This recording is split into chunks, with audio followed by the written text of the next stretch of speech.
Welcome to a video, one of which I said was not going to come out. This one is incredibly spontaneous. I decided to just prop my camera up and start yapping, which I have done once and I did not do it well. But something that I'm learning is that things don't have to be done well, quote unquote, to have significance or to be important. Or just to be fun, you know. Things don't always have to be perfect or, you know, edited to be fun. And that's been helpful because I am someone who uses social media as like an outlet for my creativity, as a way of communicating things that I can't always communicate with the people in my life. Because, you know, sometimes it's too much to just be like, hey, I need to talk about this right now. Or people don't always have the space. And sometimes it isn't something that requires an entire conversation. And sometimes I don't even want to pick up my diary and write about it. So this is literally just propping my phone up and yapping. So I hope you guys can enjoy this as well. If not, that's also okay, because I need this. So yeah, thank you for being here if you're still here. One of the things that I have been thinking about so much recently is love and like romance and relationships. I find them really, really, really difficult and confusing. I am someone who has had like not the best track record with like dating and communication, just in general, like in life. I was about to say like in a romantic sense, but like I am learning how to not be a terrible communicator, because it's something that I value, and for somebody that talks so much, I need to know how to do it effectively, because it's not enough to just know how to speak. Like, I don't want to be someone who talks just because they know how to talk, and I have been that kind of person for a really, really long time. And it gets really annoying because it's like I have this idea, this really beautiful, articulate way of saying something, but I cannot execute it verbally. And that's led to me not always saying things, but, you know, writing them down. And I think that writing is a really beautiful tool, and I think that more people should tap into that, because it is a dying form, in my opinion. I feel like it's gaining more popularity, like with Substack and, you know, other formats of like digital articles, and that's really, really amazing. I think that more people should be writing. But something that I really feel like we're losing is like physical writing. I write songs. I haven't written a song in like a year, so I honestly feel sort of ashamed even saying that, but I still identify as a songwriter. It is a very significant part of my creativity, and I really hope that I find my way back to it someday. But right now it's just not in my path or my priorities even. I began writing songs very seriously in like 6th or 7th grade, and at some point I just felt so insecure about my ability that I just threw away all of my songs. I threw away all of my journals. I threw away everything. Something had happened in my life that I just did not want to remember, and even the pieces that I had created that had absolutely nothing to do with that experience felt so entrenched within that period of my life that I wanted nothing to do with it. So I got rid of everything and I started all over again. I understand that in that moment, that was definitely what I needed, or what I felt that I needed. But looking back, I wish that I had the courage to just put it away and not feel like it was haunting me, even if I wasn't looking at it, or, you know, I wish that I had the courage to just put it away and know that looking at it and reading those songs again or looking at anything that I had created at that time was a choice that I had the power to make. I spent a lot of time in validating myself over that situation. I hadn't fully reacted to it until around 2 years later. And what I'm realizing now is that art was a way of release, even if it wasn't necessarily about what had happened. The simple act of creating while going through something like that can be so helpful. It can serve as a second home. It can serve as an embrace of some kind, and I wish that I kept that embrace close instead of throwing it away. Rambling. I honestly just wanted to take advantage of the sunshine. It has been so bleak and so cold and so desolate. It's so aggravating, but spring is fast approaching. And it's great, and I'm really loving it, and the sun looks really good on me. So I'm trying to take advantage of the golden hour. I was talking about love, right? Oh my gosh. I just, like I said, I don't have the best track record with it, and it can be very humbling to crave something so intensely and not know what to do with the craving. I have said that in order to fully give my everything to my creative pursuits and like the goals that I have for myself over the next like decade of my life, that I would put off dating and recognize that my only priority right now is me and like what I want in my life, whether that's in my creativity, financially, like my friendships and my like close relationships that don't have anything to do with like romance, because I get so much more fulfillment in creating something and having a good conversation with a friend and knowing that there are already people in my life who truly seek to understand me, and they are people that I want to know better, and they're just so much more interesting than any romantic relationship could be right now. I'm not gonna lie, I do miss like this is gonna sound so terrible. I love kissing. It's so fun. I miss doing that. And I'm not one of those people that like casually kisses their friends, because there's nothing casual about a kiss to me. There's nothing casual about a kiss. Because what did you mean by that?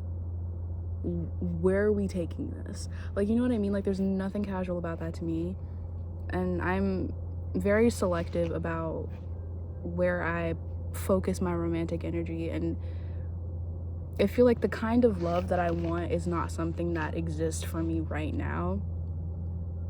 I wrote a Substack article about that. I will be linking it in the description, so if you're interested in that, I would be more than grateful if you would check that out. There are a lot of typos in it. There's always some type of typo in any Substack article I've ever published, but you know what I mean. Like, you know where my heart was. You know where my heart is at. I have just... romantic love is terrifying to me. The kind of love that I have given to others is one that feels all-consuming and very detrimental to my well-being, because for me, love and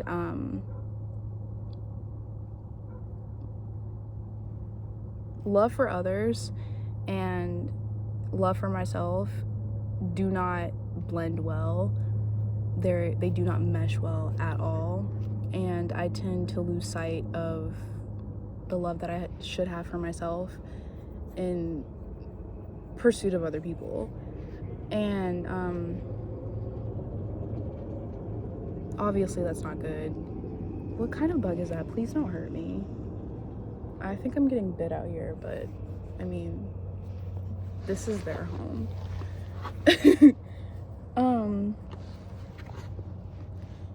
But that is like a really big mosquito. If that's a mosquito, are you? Is that what you are? Yes, go that way. It's so much prettier and way more fun over there. Go that way, absolutely. A big part of romantic relationships, a big part of any relationship is communication. I don't always know how to communicate my needs, and sometimes I can over communicate my needs. I feel like my way of over communicating is to feel like I have to relay every single bit of my personality for a person when I first meet them, so that they are fully aware of everything that they might be stepping into should they try to, pursue me. And I don't necessarily want to say that I want to start letting them fuck around and find out, but it feels like in doing that I'm trying to justify who I am instead of just being who I am. I kind of just want to be met where I am. I'm in a transitional period. I'm trying to do a lot of growing, and it's kind of difficult to do that when you're putting pressure on yourself and feeling like who you are is not good enough, or it's too much in that moment for somebody else. And that's something that I'm trying to unlearn. I kind of suck at reading energy. No, I don't. Not even a little bit. I don't know why I just sat there and lied on myself like that. I have good pattern recognition, but the only thing that I believe I cannot do is read other people's minds. So I can pick up on energy, and I can pick up on, how someone is acting, but I can't know for certain what it is that they're feeling unless I ask, and unless they're, being honest and telling me. And that's really difficult for me. I don't necessarily want to know what anyone is thinking at any given moment, because I just feel like that's none of my business. But it's kind of hard to take people's words and know that they mean it, because people have a tendency to lie, especially to me. So I don't know. I never know. And I want to be delusional and believe that one day I will have my Margaret moment, and when I know, I'll know, So I want to believe that, and I hope that I am gifted that kind of experience someday. So yes, my intention is to put off dating for 7 years, but I am open to a connection if it is genuine and if it means well. So do not take this as like my application to be somebody's girlfriend, because that is not what this is at all. This is just a fact. This is just a statement. This is not an announcement of any kind. This is something that I've communicated, I believe. So yeah.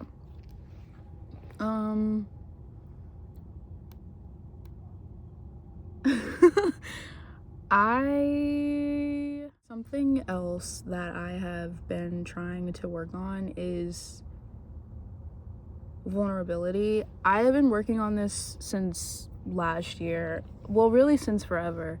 I feel like any artist in any format kind of has this battle, but I can't speak for anyone else, but it's hard for me to be vulnerable when I'm making something. I feel like I'm so inspired by other people, and it's easier to write about someone else's life or to rework something, and not to plagiarize. I said rework.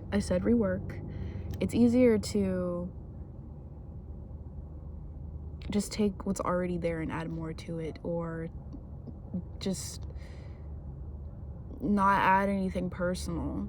It feels like sharing a piece of my soul, and my soul is not even done being created. It's not even done being born. So it's scary to do that sometimes, but I am working on it. And what I mean by take something that's already there, like I used to use prompts for my songs and create like fictional characters and worlds and stuff like that, rather than just looking at what my life was at the time and finding the words and just meeting myself where I was and allowing that to be enough in that moment. It was really hard to do that, and anytime I did do it, I just feel like all I could create was a sad song, and I wanted my life to be more than sad songs, because I'm like, I've known happiness before, I've known joy. I may not know it right now, we may not be friends at this moment, but we will meet again. Joy and I will meet again, and it doesn't have to be all woe is me all the time. And there's vulnerability, and there's sitting in your sadness in a way that's way more harmful than you realize. And it's taken me a while to learn that. Now, all I want to do is document my life in an aesthetically pleasing, beautiful way, visually stunning. I have so many artistic goals, and I hope to achieve all of them. I really, really do. There is nothing that makes me happier at all. And yeah. And I feel like in order to fully get there, I have to learn that vulnerability is a superpower, but I have to know when to forfeit and when to use all of it, and when to use some of it, or when to just bite my tongue.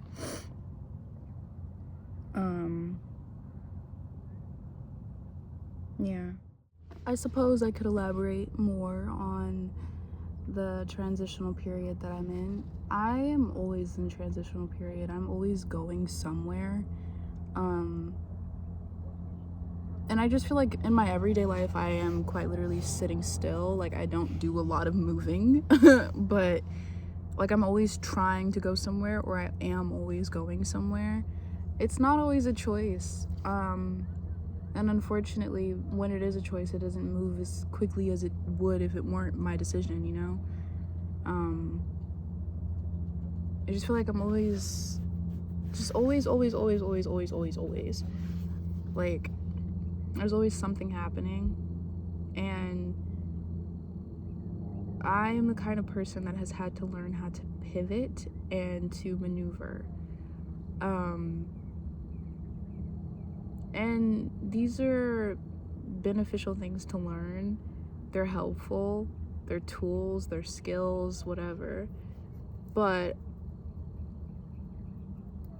this aspect of my life is recognized as some type of strength that I have, some type of resilience, something to admire. And I appreciate that, I really, really do.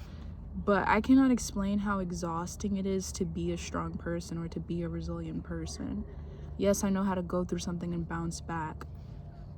But to be somebody that's always going through something, like, bro, I'm trying to be articulate and all verbally adorable, but like, no, like, there's nothing cute about it. And honestly,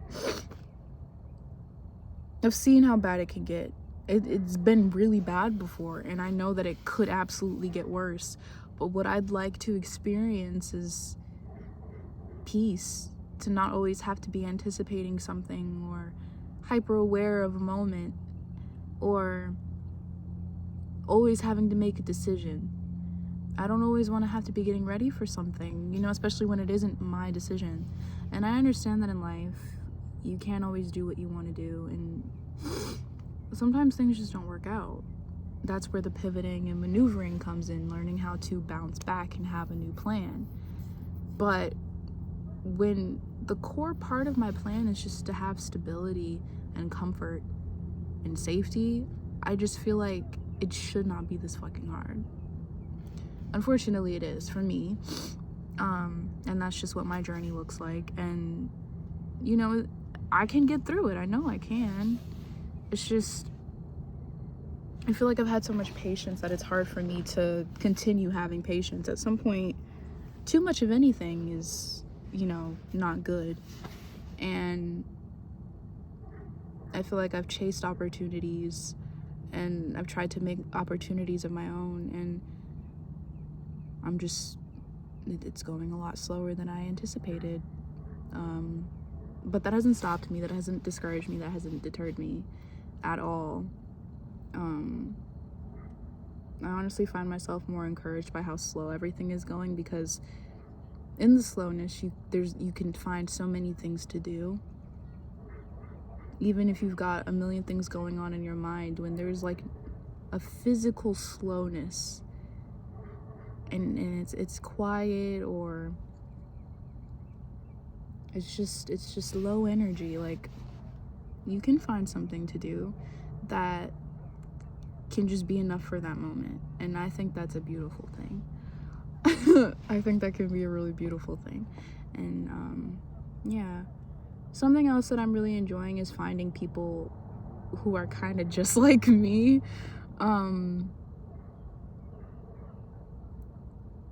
I think it's a beautiful thing to see aspects of yourself reflected in other people that you might not always recognize. I feel like people are so hard on themselves and so mean to themselves, and they only recognize their flaws. And then and not even necessarily to see yourself in something, but to see something in someone else that you're like, I can definitely learn from you, and I admire your journey, and I admire who you are, and I value you, and your voice is important, and I want to listen to you, and I want to know more about you as a person. And you are someone that I want to be similar to, even if we are two completely different people. And those are the kinds of people that I want in my life.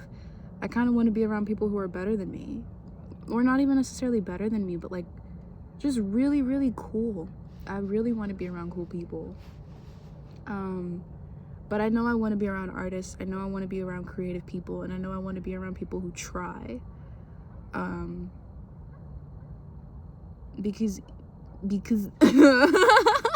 because even if you fail, it's good enough for me that you tried. And I think that it's powerful to try. People are like a lot cooler than they realize, and some people just fucking suck. But a lot of people don't suck, and the people that don't suck are the people I want to be around. Yeah. I have been talking about whimsy a lot. It's something I want to believe in. Whimsy is my religion. I want to find the whimsy in everything. Something that I feel like has been a part of my life is finding the silver lining in a situation, or trying to figure out how I can, take what I've learned from something and apply it in a new way. If it's a lesson that I've already learned, or it's something that is like deeply ingrained in me, maybe I can incorporate it in a way that is unique to the situation I'm currently going through, and the way that I'm trying to do that is by incorporating whimsy into my life. This is gonna sound so stupid and childish, but this is just a part of my journey right now, okay? I went on like a nostalgia trip in my grandmother's camera roll on her phone. I don't really have like a lot of pictures of my childhood or videos of my childhood that I've seen outside of her camera roll. I know they exist, but I don't have possession of them. And something I've said before is that I feel so insanely disconnected from my younger self, because I don't feel like I got the chance to be as young as I was in those moments. I don't feel that I got to be a little girl when I was a little girl. And I mean, obviously, I was immature then, and obviously I was a child, and I was into things that children are into. But when I look back on my childhood, the majority of what I remember is just instability, confusion, anger, sadness. Like, that's the majority of what I remember my childhood to be. I'm not ever gonna dismiss the happiness that did exist. I loved my little dresses. I loved drawing my little stick figure people. I loved, like, I was a whimsical little girl even then. And art was where I found my solace. Art was where I found me. And as I've gotten older, I've gotten a lot better at being a person. I've gotten a lot better at, being me, whoever that is in any given moment. But I want to take all of the things that I loved so much when I was little and put those pieces back together. I can't even necessarily pinpoint the personality that I had when I was little. I don't know who I was outside of the things that I was going through and the things that I was doing. I know who I ended up becoming and how I acted as a new teenager. I'm 18 now, so I'm getting on up there. But I know the person that little girl ended up becoming, but I don't know who that little girl was. And I think that in doing the things that I'm doing now and incorporating all of this whimsy, her and I are closer than ever. I've had to let go of a lot of things, and I've had to do a lot of new things, but I think that those new things and letting go of those old things is proving to be very, very good for me, very, very healthy. And I'm grateful.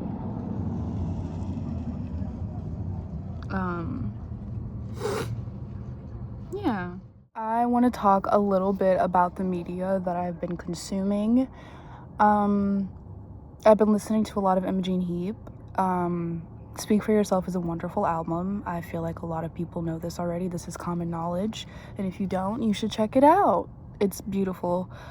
I love her musicality. I love her mind. And she is just one of the most talented people on the planet. I have been listening to a lot of Ariana Grande just purely for nostalgia and just for the fact that I love that woman to pieces. I was obsessed with Ariana Grande when I was younger, and I'm still obsessed with her now. I mean, that's like 12 years of my life that I've been listening to her. That's literally more than half of my life. So yeah, she's cool people. That's debatable for some, but a fact for me. Yeah, but I have been watching a lot of Orange is the New Black. I watched that show for the first time when I was 14. I had absolutely no business doing that. I think that show is so stupid and funny.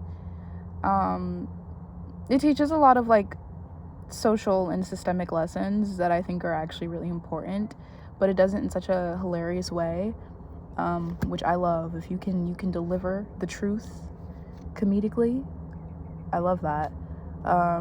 Sometimes there is truth to be found in a simple sentence. Not everything needs to be told in a way that is entertaining to be taken seriously, or to be understood. I feel like some people just need to hear things as they are instead of having everything sold to them in a way that they find tasteful.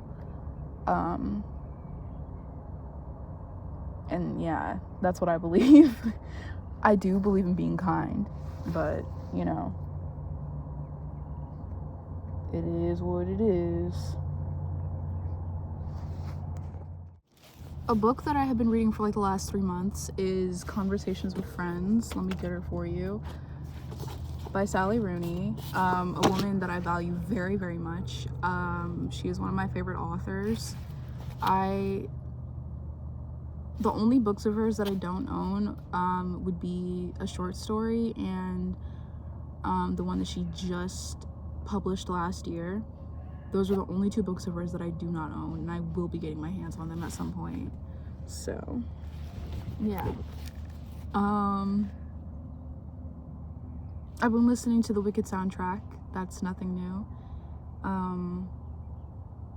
Yeah, that's the media that I've been consuming. I